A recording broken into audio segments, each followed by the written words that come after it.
Ce jour-là, elle pensait avancer vers l'hôtel. Elle marchait en réalité vers l'oubli.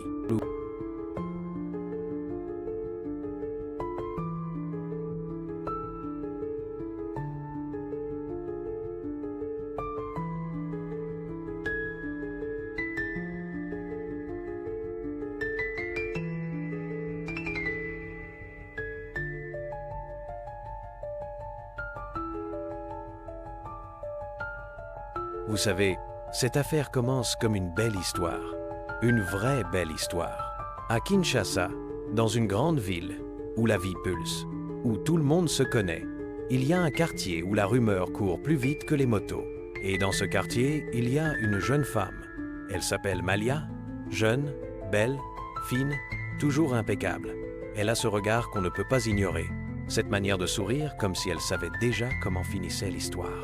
Elle ne sort pas du riche. Elle sort d'ici, du quartier. Mais elle a compris une chose très tôt. La beauté seule ne suffit pas. Il faut aussi savoir se débrouiller. Et puis un jour, arrive un homme, un étranger, un Chinois, venu pour un chantier, un projet de construction. Il s'appelle Liang. Liang n'est pas du genre à faire du bruit. Il ne boit pas avec tout le monde. Il ne parle pas fort, mais il a une qualité rare.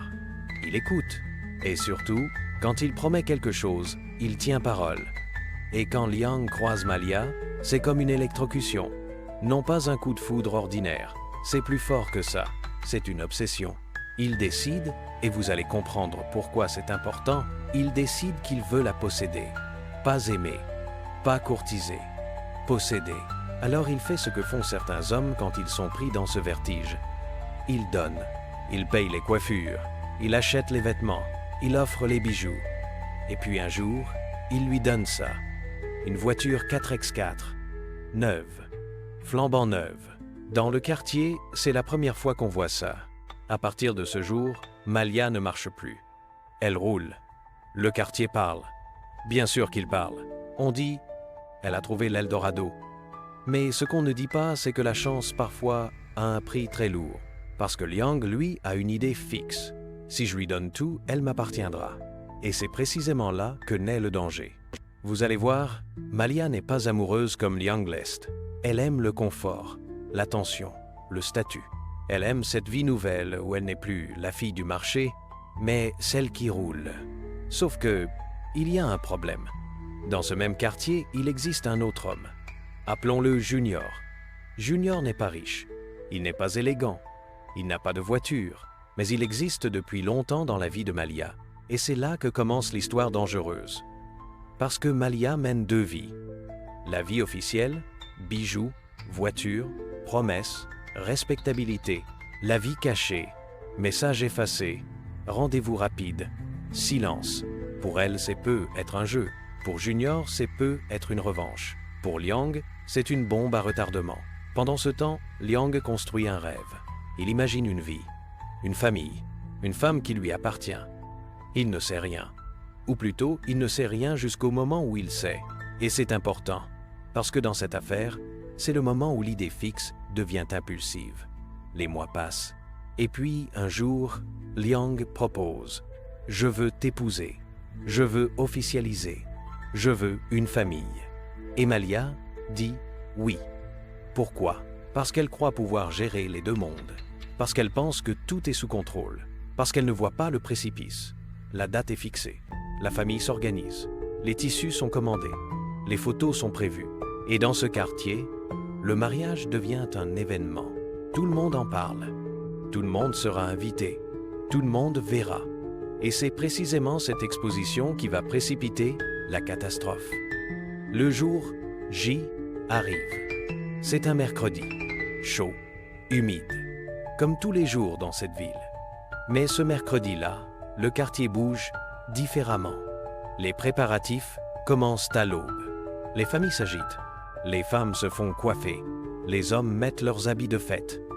À 8 du matin, Malia commence sa préparation chez elle. Maquillage, coiffure, robe, tout doit être parfait. À la salle, on aère, on décore, on prépare la musique. Les invités commencent à arriver vers 12h. L'ambiance est à la fête. À Trizé, on attend Malia. À 13h30, on commence à se demander où elle est. Et c'est là qu'arrive le détail crucial. À 13h42 précisément, Malia reçoit un message. Un message de Liang. Voici ce qu'il dit. Et vous comprendrez pourquoi cette phrase est devenue la plus sinistre de toute l'affaire. Viens chez moi. Juste 10 minutes avant la cérémonie. J'ai un cadeau spécial. Rien que toi et moi. Malia lit le message. Elle hésite, mais pas longtemps. Parce que Malia, tu vois, elle n'a jamais dit non à Liang. Et elle ne sait pas encore qu'elle va en payer le prix. Elle se lève. Elle dit à sa mère, « Je vais chercher quelque chose. Je reviens. » Sa mère demande, « Quoi ?» Malia répond, « Une surprise, un détail pour la cérémonie. » Et elle sort. Et c'est précisément à ce moment-là que Malia disparaît. À 14h30, la salle ne parle que d'une chose. Où est Malia? Au début, c'est une blague. Elle se fait désirer. À 14h45, ce n'est plus drôle. Quelqu'un a des nouvelles? À 15h, c'est la panique. On appelle Malia. Pas de réponse. On la cherche dans le quartier. On la demande partout. Personne ne l'a vue depuis 14h03. Et l'étrange, c'est qu'il y a une voiture, sa voiture, une grosse 4S4 flambant neuve, qui est stationnée devant la salle. Elle n'a pas pris la voiture pour partir. Alors, où est-elle? La police arrive. Les enquêteurs, au début, pensent à une fuite. C'est courant, paraît-il. Les mariés qui s'enfuient. Panique, froid, regret, ça arrive. Sauf que vous savez quoi? Les filles qui s'enfuient. Elles prennent leur sac, elles prennent leurs papiers. Elles laissent une trace. Malia n'a rien pris. Pas ses bijoux, pas son téléphone, pas ses papiers, pas son argent, juste partie. Les enquêteurs reposent les questions, évidemment. Liang, interrogée, donne une version très simple. Elle est venue. Elle a dit qu'elle avait froid. Je lui ai donné un pull. Elle est repartie. Sauf que personne ne l'a vue ressortir. Et dans une petite ville, quand personne ne voit quelqu'un sortir d'une maison, c'est un problème. Les enquêteurs commencent à interroger le voisinage. Et là, ça devient intéressant. Aucun de ces témoignages n'est une preuve. Mais ensemble, ça ressemble à une histoire qu'on essaye de cacher. Les heures passent, la nuit tombe. Et la ville comprend qu'il ne s'agit plus d'une fuite. Il s'agit d'une disparition. Les policiers reviennent à la maison de Liang. Et cette fois, ils posent les questions différemment. Pas « où est-elle ?» mais « comment s'est-elle sauvée ?» Parce que vous voyez, dans une enquête, il existe une logique. Si quelqu'un entre par la porte A et ne sort pas par la porte A, alors il existe une porte B. Chez Liang, il n'y a qu'une porte. Il repose les questions. Encore. À quelle heure exactement? Par quelle porte? Dans quelle tenue? Avec quel sac? Ses chaussures? Son téléphone? Et c'est là qu'arrive la première grosse fissure. Liang donne trop de détails. Il décrit un départ que personne n'a vu. Il décrit les vêtements qu'elle portait en partant. Il décrit la direction qu'elle a prise. Sauf que c'est comme s'il récitait une histoire, pas comme s'il la racontait. Et puis, il y a ce détail qui tue tout. Liang dit qu'elle est repartie vers 14h15. Sauf que la caméra de la rue ne la montre jamais. Et surtout, le voisin jure que la porte ne s'est pas ouverte entre 14h04 et 20h le soir. C'est à ce moment que les policiers demandent une autorisation. Une autorisation de fouille complète. Et cette fois, c'est une vraie fouille. Pas rapide, pas surface. Minutieuse. Ils cherchent des vêtements qu'elle aurait laissés, des traces de nettoyage excessif, des achats suspects, des mouvements d'argent, des communications supprimées.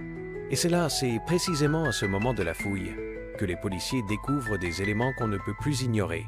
À partir de là, l'enquête ne change pas de sujet. Elle change de certitude. Ce n'est plus « où est Malia ?» C'est « qu'est-ce qui s'est réellement passé dans cette maison ?» Et la réponse, les policiers vont la trouver. Face aux contradictions, face aux indices, face à l'impasse logique, Liang s'effondre. Pas en larmes, pas en violence, en fatigue, comme un homme qui avait déjà quitté le monde. Et il dit une phrase, une seule phrase, mais une phrase qui explique tout. Je lui ai tout donné. Elle ne devait appartenir à personne d'autre. Et là, l'enquête devient complète. Ce n'est pas une histoire d'amour détournée. Ce n'est pas une histoire de jalousie classique. Ce n'est pas une crise de colère. C'est une histoire de possession, de contrôle, d'obsession.